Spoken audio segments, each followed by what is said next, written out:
O Senhor esteja convosco.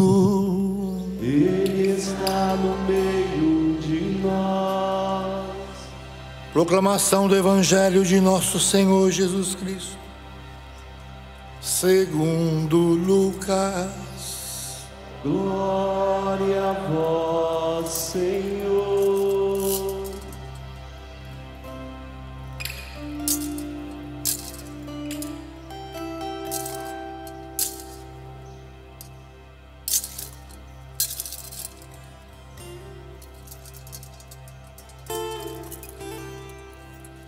Naquele tempo, Jesus contou esta parábola para alguns que confiavam na sua própria justiça e desprezavam os outros.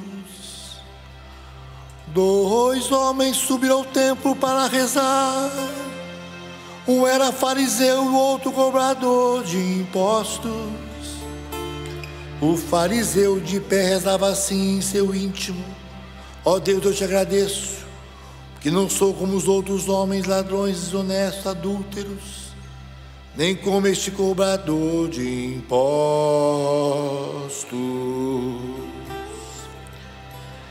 Eu jejuo 2 vezes por semana e dou o dízimo de toda a minha renda. O cobrador de impostos, porém, ficou à distância.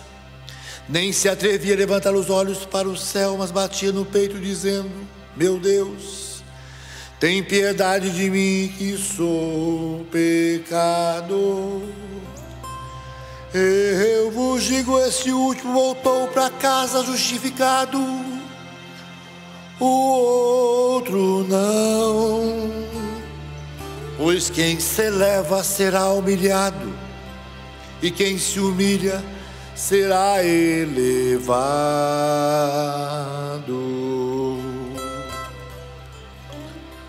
Palavra da salvação. Glória a vós, Senhor.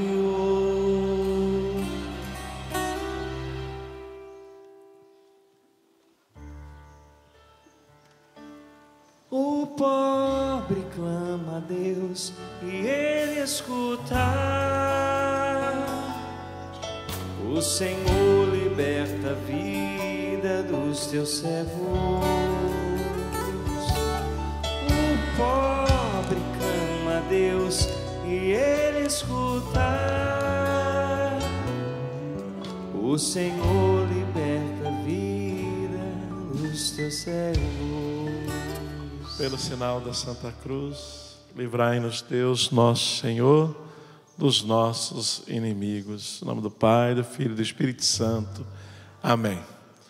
Diante dessa passagem bíblica do fariseu e do publicano, o meu coração, nesses dias, pensava imediatamente no Padre Léo.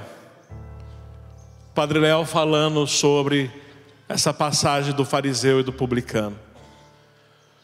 E o Padre Léo dizia assim: como que pode o nosso vão julgamento diante de estereótipos, nós nos colocamos como juízes e julgamos esses estereótipos? Quais estereótipos nós temos aí? Bom, você tem o fariseu e você tem o publicano. Então o nosso vão julgamento já vai dizer: o fariseu, lá nos tempos bíblicos, é o homem da lei, o homem da palavra, o homem de Deus, o homem religioso. O publicano é o pecador.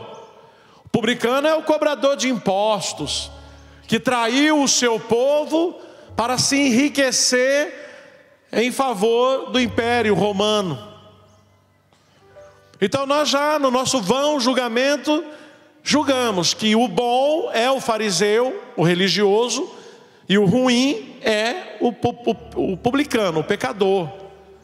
Só que a palavra de Deus, no final, Jesus vai dizer, Jesus diz: quem voltou para casa justificado foi o publicano. Justificado na Bíblia, na palavra de Deus, principalmente em Paulo, justificação não é justiça como entendemos nos termos jurídicos de hoje. Em Paulo, justificação, justiça é santificação, santidade.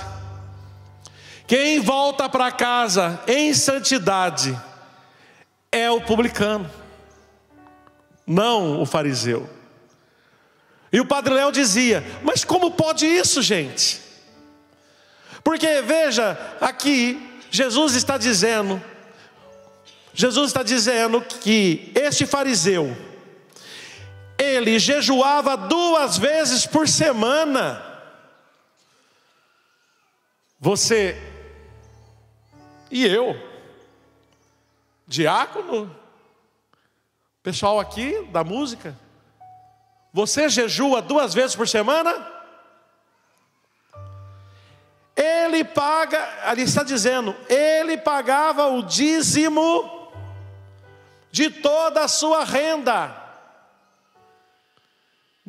Você e eu, nós pagamos o dízimo a Deus? E o dízimo bíblico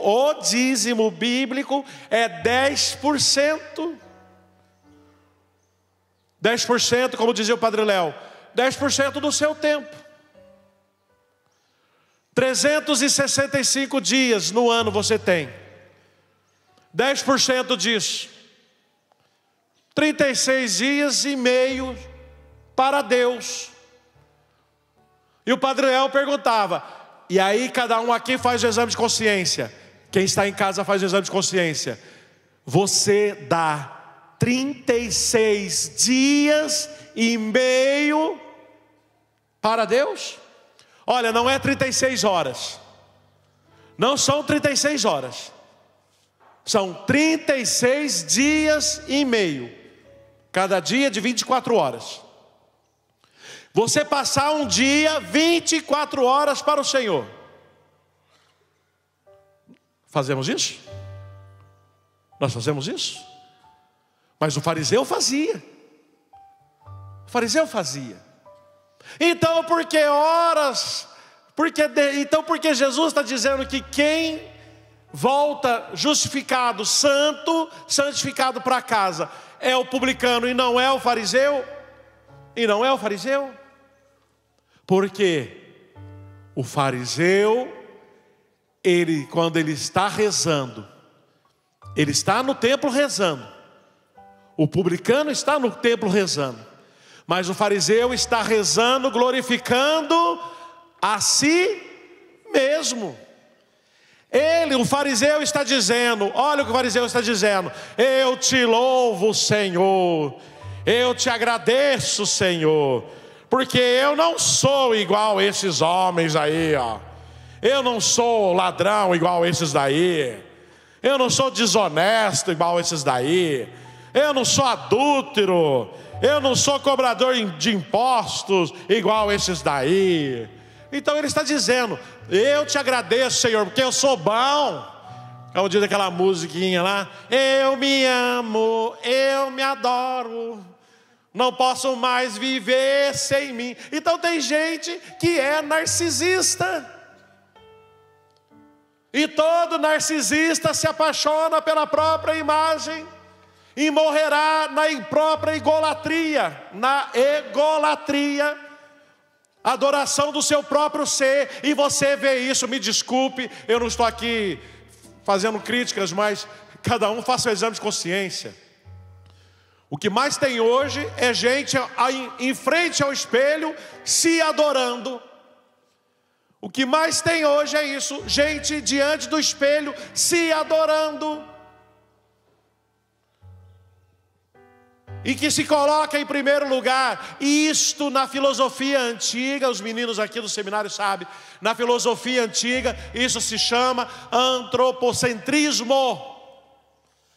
Antropocentrismo, colocar o homem no centro do universo. O homem é o centro do universo. E aí essas pessoas que se acham o centro do universo são pessoas soberbas.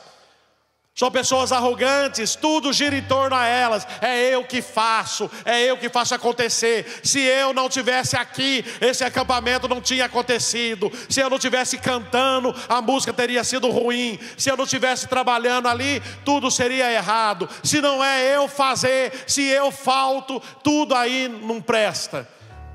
E tem muita gente que é assim. É um verdadeiro soberbos, arrogantes e idólatras de si mesmos, idolatrando a si mesmo, colocando a si mesmo como parâmetro de todas as coisas. Muito diferente, veja, até tem pessoas que dizem assim: eu não sou modelo para ninguém. Não, modelo precisa ser, não modelo, mas o testemunho sim. Mas testemunho daquilo que Deus fez nele e faz nele. Mas alguns se colocam como ele é o parâmetro de todas as coisas. Tudo passa por ele. Tudo é medido a partir dele. Dele ou dela, né? E por isso mesmo, essas pessoas, elas só conseguem se relacionar com quem as idolatra, com quem beija o chão por onde elas passam. E se você não beijar o chão por onde ela passar, dificilmente ela terá uma boa relação com você. A boa relação dessa mulher, a boa relação desse homem é com todos aqueles que ficam aplaudindo o tempo todo, exaltando o tempo todo e dizendo: não, você é maravilhoso, você é incrível, você é o melhor padre que existe aqui, você é o melhor diácono que existe aqui, você é o melhor cantor que existe aqui. E se não fizerem isto, esta pessoa egocêntrica, soberba, despreza quem não o adora. E esse orgulho da soberba, esse mal da soberba já está lá em Gênesis. Quando o próprio demônio se aproxima da humanidade, se aproxima de Eva, que se aproximará de Adão, e o próprio demônio já faz esse chamado à idolatria de si mesmo, a esse egocentrismo, abandonando Deus. O demônio vai dizer: ei, minha filha, por que você não come esse fruto aqui do bem e do mal? Ora, Deus disse a Adão e Eva, Deus disse: vocês podem comer de todos os frutos, de todas as árvores que estão aqui, menos vocês podem comer todas, menos a do bem e do mal, porque cabe somente a mim, Deus, discernir o bem e o mal. A vocês humanos não cabe, a vocês criaturas não cabe o discernimento do bem e do mal. É só você comprar o livrinho do Márcio Mendes, o dom do discernimento. Como dizia o seu Toninho que fala isso. Eu estou procurando Toninho Profeta, até agora não achei. Mas o seu Toninho Profeta que fala isso. Aí é uma coisa que você tem que se entender. Se você não sabe, vai comprar o livro e vai procurar saber. Porque é justamente isso. O demônio então, ele vai dizer para Eva: não, por que você não pode comer esse fruto? E ela responde: porque Deus disse para a gente não comer. E o demônio vai dizer: mas sabe por que ele não quer que você coma? Porque se você comer desse fruto, você será uma deusa, uma louca, uma feiticeira. Deus, ela não se tornou louca sim. E ela vai com esse sentimento, primeiro, de desobediência e de desconfiança do amor de Deus. Ela não confia mais no amor de Deus, ela desconfia do amor de Deus. E com esse sentimento de soberba, de arrogância, querer ser igual a Deus. E aqui, ela não se torna Deus, mas se torna louca. Por quê? Porque o demônio, se realmente comer daquele fruto fizesse ser igual a Deus, o demônio não teria comido. Como vai dizer essa heresia do maniqueísmo? O que é a heresia do maniqueísmo? Você achar que existe um Deus bom combatendo um Deus mau com o mesmo poder. A heresia do maniqueísmo é você achar que o demônio tem o mesmo poder que Deus. Isso é heresia. Porque o demônio é um derrotado e fracassado, lançado ao fogo do inferno.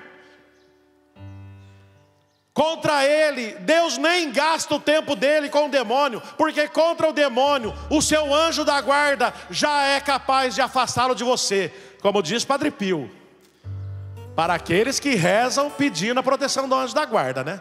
Quem aqui reza para o anjo da guarda, levanta a mão.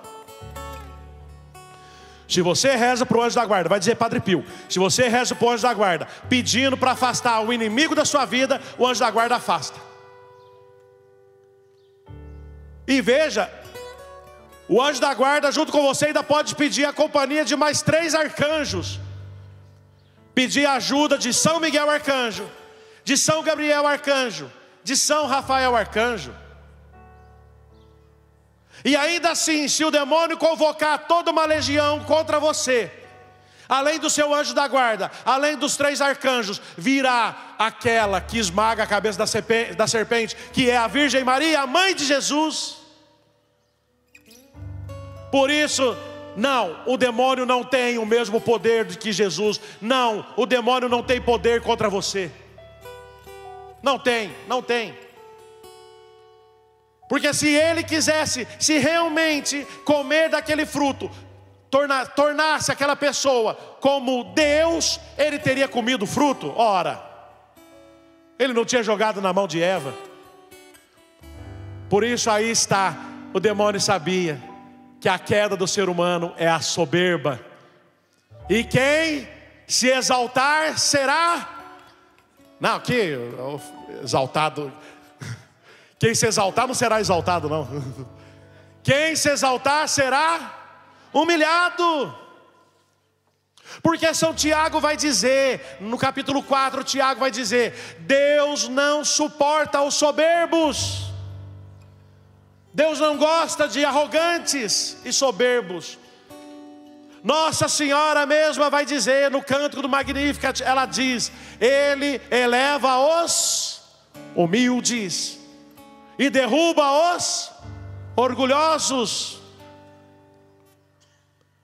A queda do homem é o orgulho, a queda do homem é a soberba, achar-se tão prepotente, tão capaz de si. E isto na igreja, no início ali do século V, no século V, essa heresia foi combatida. Pelagianismo.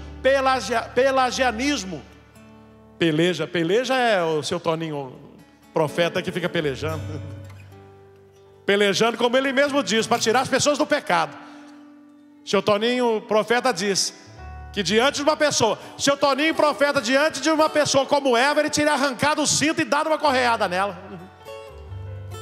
Vai ser doida, mulher? Mulher doida? Dando confiança para o demônio?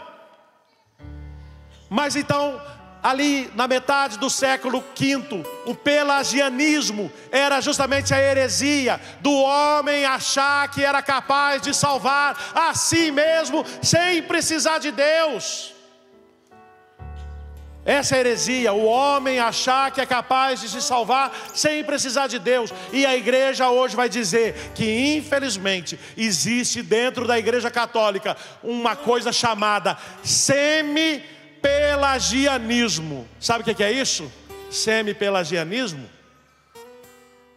é a pessoa que, sim, Deus é quem salva, mas eu tenho que fazer tudo, eu que tenho que fazer tudo. Ok, Deus salva, mas quem tem que fazer tudo sou eu. E isto em Paulo é um absurdo, porque Paulo está dizendo que tudo vem de Deus. Até mesmo o seu desejo de conversão vem de Deus. É Deus quem coloca no seu coração o desejo de conversão. É Deus quem coloca em você a fé. Vai dizer Bento XVI no livro Jesus de Nazaré, volume 2. No livro Jesus de Nazaré, volume 2, Bento XVI vai dizer: quem coloca em nós a fé é o próprio Deus. A fé não nasce de nós como se ela já estivesse dentro de nós. É Deus quem coloca a fé em nós. A graça de Deus em nós vem de Deus, não vem de nós. Sim, nós temos que nos esforçarmos a partir da graça de Deus. Não sou eu quem faço acontecer. Vai dizer Paulo vai dizer, é Deus quem Ele planeja e é Deus quem executa. Diga para a pessoa do seu lado, é Deus quem planeja, é Deus quem executa. Quem faz é Deus. Diga para a pessoa, quem faz é Deus. Diga para a pessoa, você não consegue fazer nada. Quem faz é Deus. E ainda que você fizer uma pouca coisa, diga, ainda que você fizer pouca coisa, ainda assim você é servo inútil. Não foi isso hoje que o Eto disse de manhã? O Eto hoje de manhã ele dizia que ele não fez nada. Não fez nada, tem muita coisa para ser feita. Ele não fez nada. Ainda que você faça alguma coisa, você não fez nada. É Deus quem faz, é Deus quem realiza. Por isso, o grande problema do ser humano é a soberba. E São Tomás de Aquino, na segunda sessão da segunda parte da Suma Teológica, questão 161, São Tomás de Aquino vai dizer assim: a humildade pode deixar de ser uma virtude. Olha, São Tomás de Aquino, vou repetir, na segunda sessão da segunda parte da Suma Teológica, questão 161, ele vai dizer: a humildade pode deixar de ser uma virtude. Como? Diante daquele que fica fingindo falsa humildade. Você já viu gente que finge falsa humildade? Já viu gente que fica assim: ah, não foi nada. Ah, isso é qualquer coisa. Ah, não, isso aí eu fiz por fazer. Isso é falsa humildade. A pessoa vai elogiar e vai dizer: nossa, Elias, você cantou muito bem no show. Ah, não, tem gente que canta melhor que eu. Então diga, se você quer dizer uma frase mais bonitinha, mais cristã, diga: com a graça do Espírito Santo, foi o Espírito Santo. Vamos agradecer o Espírito Santo. Agora, ah não, tem gente que canta melhor que eu. Nossa, você fez um trabalho maravilhoso, você é um bom mecânico. Ah não, tem gente melhor que eu. Ah é? Então passa o endereço que eu vou lá então. Você chega na costureira: nossa, a senhora é muito boa. Ah não, tem gente melhor que eu. Passa o telefone dela então que nós vai lá, ué. Isso aí é falsa humildade. Só para vocês terem ideia, tempos atrás, agora eu estou morando em São Lourenço. Sou vigário em São Lourenço. Continuo divulgando a Beata em Axica. E eu só vou parar quando eu ver ela canonizada, santa, nos altares. Eu vou continuar divulgando a Beata em Axica. Mas, veja, lá em São Lourenço, eu saí para visitar os doentes. E isso lá na Semana Santa, debaixo de chuva, caindo chuva, e eu saí para visitar os doentes. E o pessoal, alguém na rua, filmou, tirou foto e publicaram dizendo: nossa, que padre humilde, debaixo de chuva visitando doente. Eu respondi: isso daí não é humildade não, isso aí foi burrice. Eu vi que estava chovendo e esqueci o guarda-chuva. Não é humildade, é burrice mesmo. Porque veja, esse é o problema da falsa humildade. A soberba é tão grande que nós fingimos a humildade. E por isso Jesus vai dizer que as prostitutas e os ladrões irão entrar no reino dos céus primeiro do que essas pessoas. Porque Deus não aceita chantagista. Deus não aceita você colocar Ele contra a parede e ficar dizendo: eu vou fazer a novena, mas se eu não alcançar a graça, eu paro de rezar. Se eu não alcançar a graça, eu paro de ajudar a Canção Nova. Se eu não alcançar a graça, eu paro de ir lá em Aparecida. Deus não aceita esse tipo de chantagem. Deus não aceita chantagista. Isso é soberba. Isso é orgulho. E por isso esse homem, que tinha tudo para alcançar a santidade, perdeu a santidade, perdeu a graça, perdeu a bênção, por causa da arrogância, por causa do orgulho. E nós vemos aqui, nós estamos lendo justamente, quando Jesus nos fala, nos ensina e nos mostra que o caminho para o céu é a humildade. A humildade é o melhor caminho para o céu. A primeira leitura vai dizer: Deus é o justo juiz. Deus é o justo juiz. Então não cabe a nós julgarmos, porque esse fariseu, olha o que o fariseu diz: eu não sou igualzinho a esses daí, eu não sou igual a esses aí, ó. Esses aí tudo é pecador, eu não. Isso está errado, porque se eu estou caminhando, se eu estou crescendo na fé, se eu cheguei a 25 anos de caminhada, a 15 anos de caminhada, a 10 anos de caminhada, eu não tenho direito de julgar as pessoas, de apontar o dedo na cara das pessoas. Eu preciso, Paulo diz aos romanos, é preciso sim corrigir, ensinar, admoestar. Inclusive isso é obra de misericórdia. Corrigir, ensinar, admoestar, tirar do erro é obra de misericórdia, mas não apontando o dedo. Nunca apontando o dedo, mas estendendo a mão. Nunca apontando o dedo, nunca colocando a pessoa num banco de réu, mas colocando essa pessoa debaixo da misericórdia de Deus.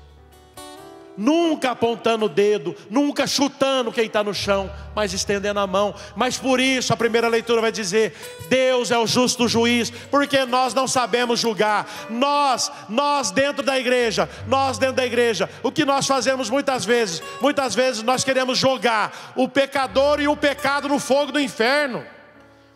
Muitas vezes nós pegamos o alcoólatra e queremos jogar ele no fogo do inferno junto com o alcoolismo. Nós pegamos o drogado e queremos jogar o drogado no fogo do inferno junto com a droga. Pegamos essa prostituta e queremos jogar no fogo do inferno junto com a prostituição.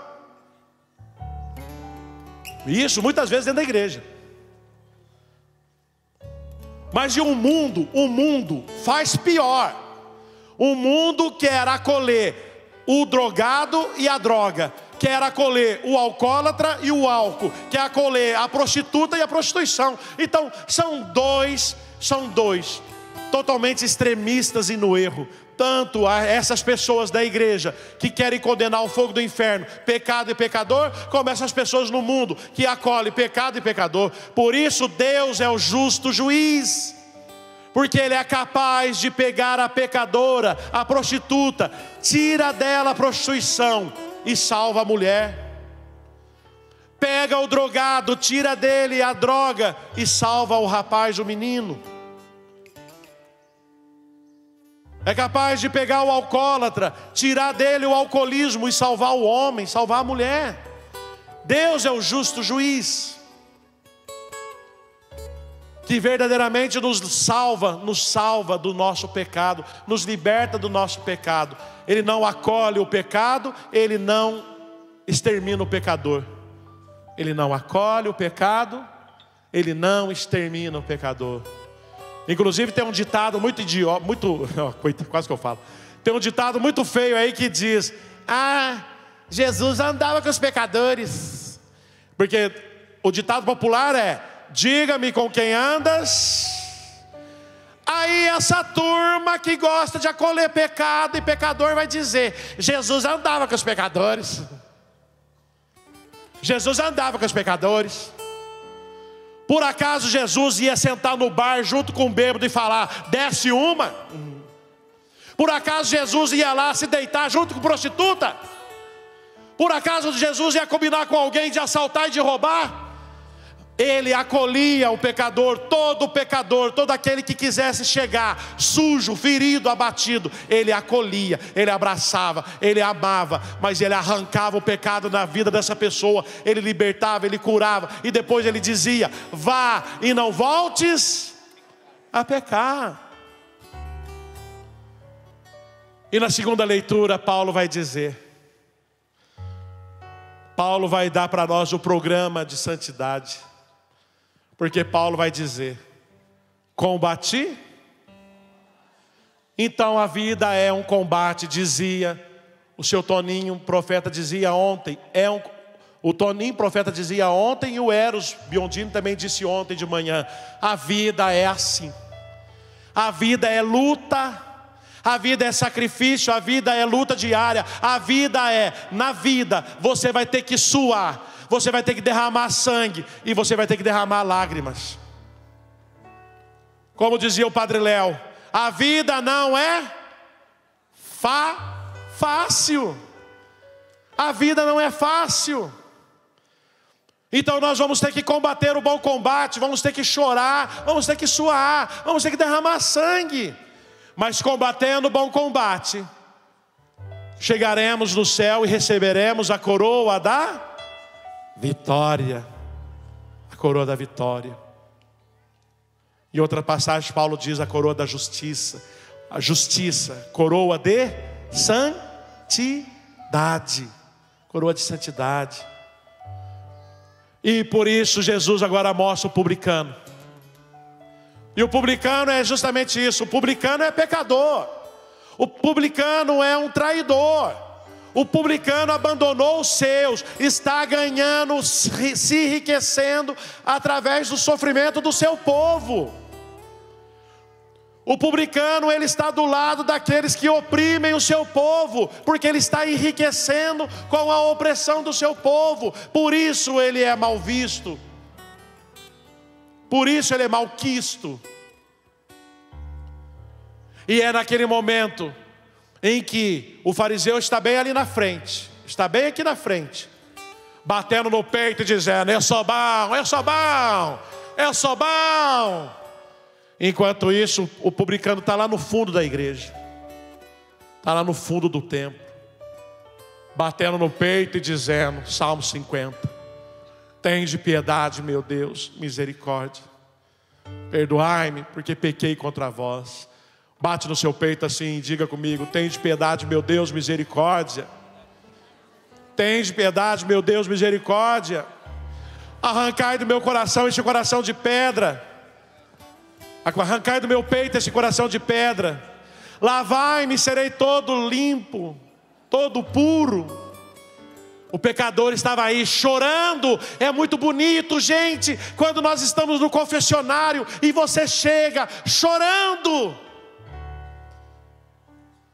Porque Deus colocou no seu coração a contrição perfeita de se arrepender, de chorar, de doer, de ferir. O seu pecado fere a sua alma, machuca a sua alma, deixa você translocado, deixa você totalmente disperso. O pecado dói dentro de você, o pecado te machuca, o pecado parece um arame farpado rasgando a sua carne. E Deus te dá a graça de sentir esse pecado rasgando a sua carne. E por isso mesmo você sofre, por isso você chora. E você chega no confessionário e você derrama lágrimas, e você chora, e você está envergonhado, com a cabeça baixa. Você está totalmente contrito. E isso é lindo, isso é lindo, isso é muito bonito. Como diz o Toninho, profeta, isso é bonito, isso é muito bonito. Ver você em prantos depois de pecar. Porque você entendeu, porque Deus te deu a graça disso, minha gente. O fariseu não, o soberbo não, ele está justificando o pecado. Por isso eu vou dizer para você, quando você for se confessar, quando você procurar o padre, nunca, nunca, nunca, nunca, jamais justifique pecado. Não chegue para o padre dizendo: deixa eu contar para o senhor entender. Não, não faça isso. Deixa eu contar para o senhor entender. Sabe o que aconteceu? Eu quebrei o pau de macarrão na cabeça do meu marido, mas porque ele me irritou, Mas sabe por que eu roubei, padre? Eu roubei porque o meu patrão não pagou eu direito esse mês, aí o dinheiro estava lá, dando sopa, eu roubei mesmo, Ele também rouba dos outros, por que eu não posso roubar? Mas sabe por que eu menti? Eu menti porque não valia a pena falar a verdade para aquele ali. Então não, minha gente, não faça isso. Não chegue na frente do padre querendo se justificar. Mas foi ela que me provocou, foi ela que me irritou, ela falou mal de mim primeiro, eu fiquei sabendo que eles estão fazendo fofoca da minha vida. Não faça isso, gente. Diante do padre, bata no peito e diz: tende piedade, porque eu sou pecador, porque eu menti, porque eu fiz fofoca, porque eu roubei, porque eu me prostituí, porque eu cometi adultério, porque eu faltei à missa, porque eu não amo Deus sobre todas as coisas. Porque aquele que se humilha será. E Deus está esperando a nossa humilhação. Deus está esperando que a gente se humilhe diante dele. Porque o próprio São Tomás de Aquino vai dizer: a humildade diante de Deus é própria daquele que se reconhece necessitado de Deus. Aquele que se esvazia diante de Deus, ele mostra, ele revela o coração dele, um coração necessitado de ser amado, de ser perdoado. São Tomás de Aquino, ele vai dizer, essa verdadeira humildade de reconhecer. Ele olha para dentro dele e reconhece: eu não sou nada, eu sou fraco, eu sou tão dependente do amor de Deus. Eu achei que podia fazer por mim mesmo, eu pensei que podia fazer as coisas por mim, mas eu não sou capaz de fazer nada. Aí vem duas histórias do Padre Léo. Primeiro o Padre Léo falou sobre o joio e o trigo, depois o Padre Léo falou sobre o bambu.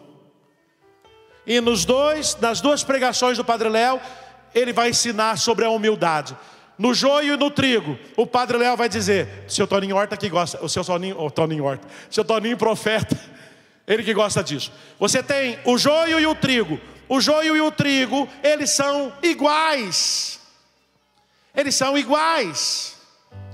Quando eles estão crescendo, eles são iguais. Por isso Jesus disse que não pode arrancar, porque senão você vai matar joio, você vai matar trigo pensando que é joio. Você não tem discernimento para julgar o bem e o mal. Você pode estar tirando a oportunidade de alguém de se arrepender verdadeiramente. Então espera, não tire ainda, não tire o joio, não tire o trigo, espera crescer. Por quê? Porque depois que cresce o trigo, ele produz o fruto, enquanto o joio não produz nada. Produzindo fruto, o trigo então se reclina e fica reclinado, enquanto o joio fica lá com o peitão estufado, com o nariz em pé, o cabelinho arrepiado. E por isso que Jesus, olha como o seu Toninho profeta que diz isso. Como é que pode, né, gente? Como é que Jesus sabia disso?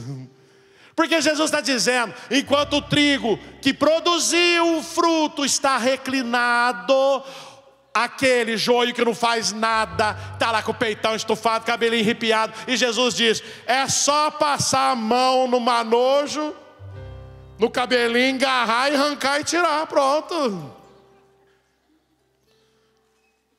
Pronto. Você já percebeu, vocês que são músicos, já percebeu que todo crítico de música é aquele que não canta nada? Todo crítico de música é aquele que não produz nada? Nelson Corrêa, que escreveu o livro Minha Família é Assim, já percebeu que todo crítico de livro é aquele que não escreve nada? Já percebeu que toda pessoa que critica você é aquela que não faz nada de bom, mas critica você, que faz. E depois o Padre Léo falou sobre o bambu e a figueira. A figueira forte, lá bonita, firmona, e o bambu lá raquítico, magrinho. E de repente veio um vento, e o vento tacou a figueira no chão, enquanto o bambu ficou lá em pé.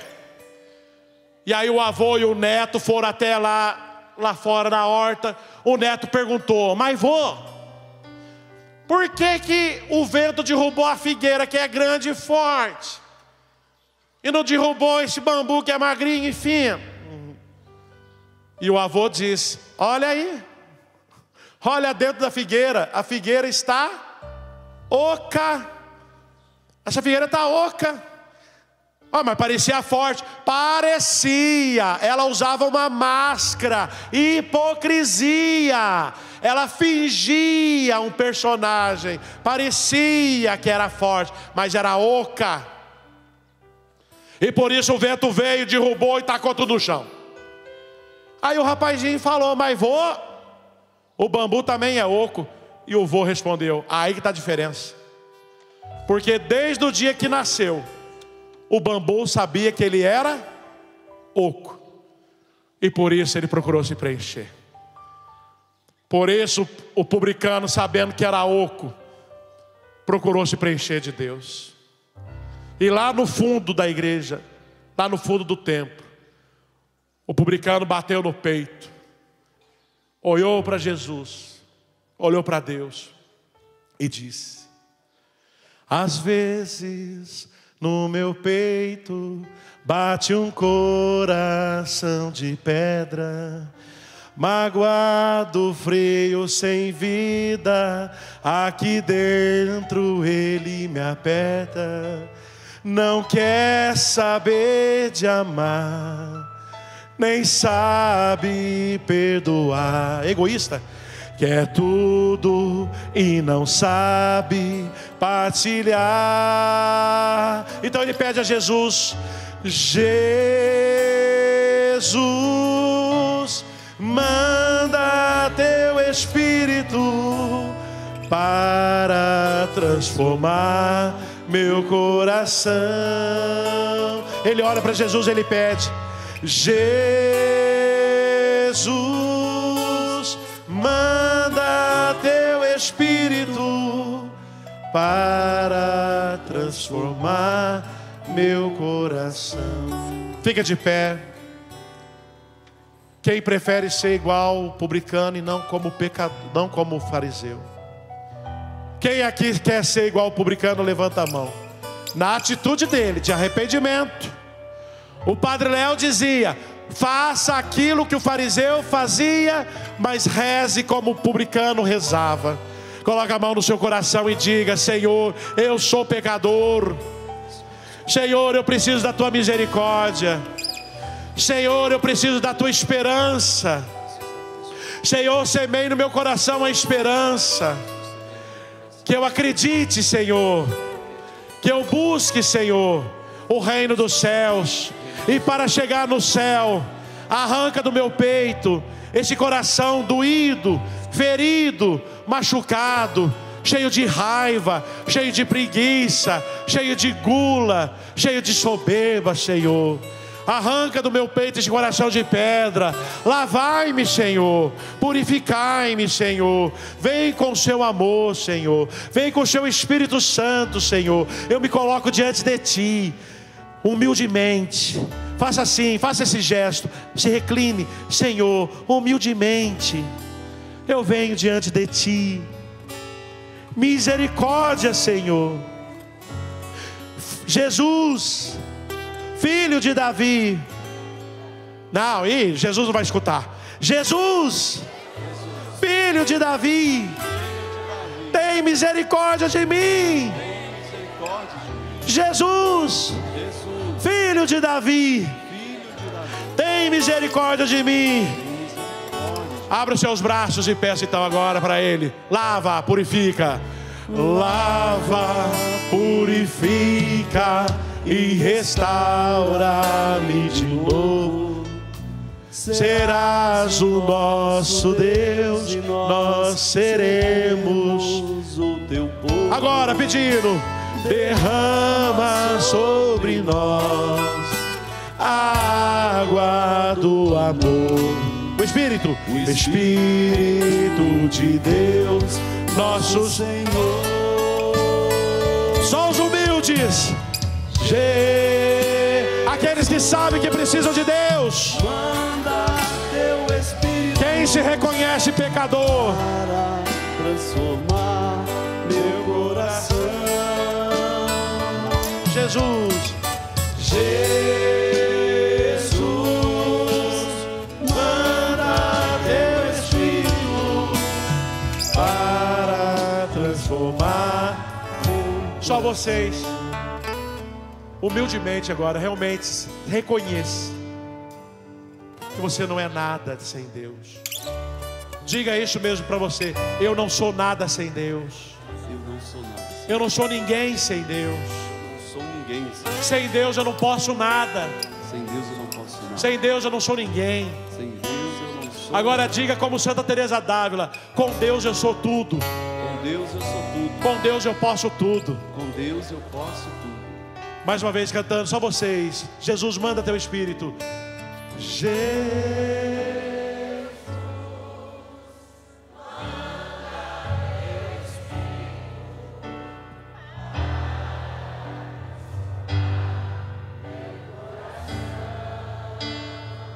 Jesus.